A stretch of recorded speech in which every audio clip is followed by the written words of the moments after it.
Malalaman na sa Friday kung sino ang magiging first celebrity soul survivor ng Survivor Philippines. Pero bago yan, kamustahin muna natin ang final four castaways na sina Akihiro Sato, Solen Yusaf, Aubrey Miles at Ervic Vihandre. Good evening to you guys and congratulations for being part of the final four. Pero sa huling Tribal Council, it was revealed na ang Final Four magiging 3 na lang at nagkaroon nga ng botohan para sa 7th member ng jury. Let's start with Solen. Solen, it doesn't seem fair no, that people think na mas may deserving pa manalo ng 3 million peso prize kaysa sa'yo.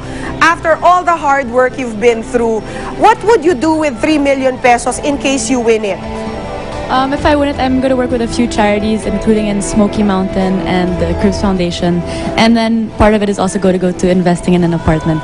But you shouldn't be judged on where you come from. It's how you played the game, and this is what Survivor is all about. And how do you think, Solen, Survivor has developed you or changed you as a person? I appreciate things way more than I used to, even if I already did. But like now, even just my chair, I'll kiss it. So things like that. Thanks, Solen. Aki, you denied what Aubrey and Ervic said, that you tried to bribe them para ikaw ang manalo. Yung pagiging Mr. Nice Guy mo, is it really your true nature or was this a game plan to win the sympathy of your tribe mates at hindi ka ma-vote off? Siyempre, ako, I'm very this kind of person. I'm not play the game as a nice guy. It's really true. I'm like this person, and I don't have a game plan when I was enjoying the Survivor. I don't have any plan like in my mind.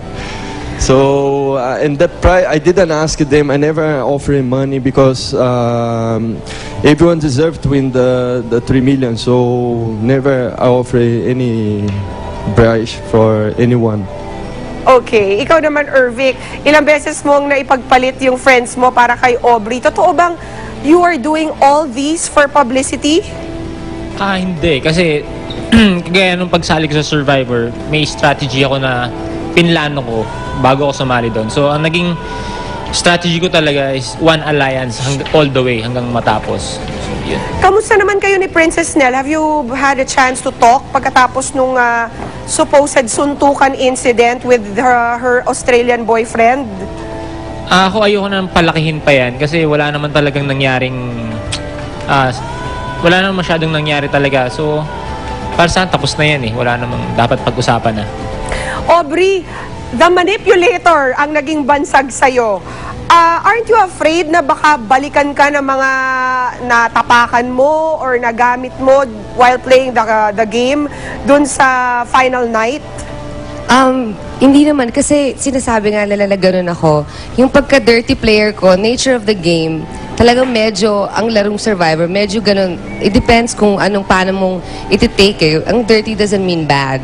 You just have to play the Survivor. And nung para sa akin, kasi nilaro ko lang talaga, hindi ko nga alam bakit yung iba nakikita nila na parang ang sama-sama ng ugali ko. Sabi ko, kung alam nyo lang na paano nandun si Isla para makasurvive ng 36 days, hindi ko alam kung paano gagawin nila. Is there anybody that you wanna make amends with, Aubrey? Yes? Ano yun? Sorry? Meron bang isang tao na gusto mong to patch things up with or make amends with?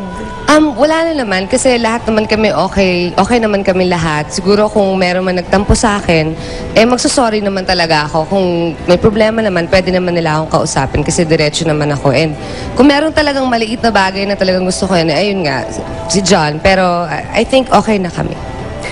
And your final message to your fans. Aki, let's start with you. Well, please thank you so much for support Survivor and keeping watch on December 3 is the grand finale, and on December 5 we have the special Survivor Philippines. Solen?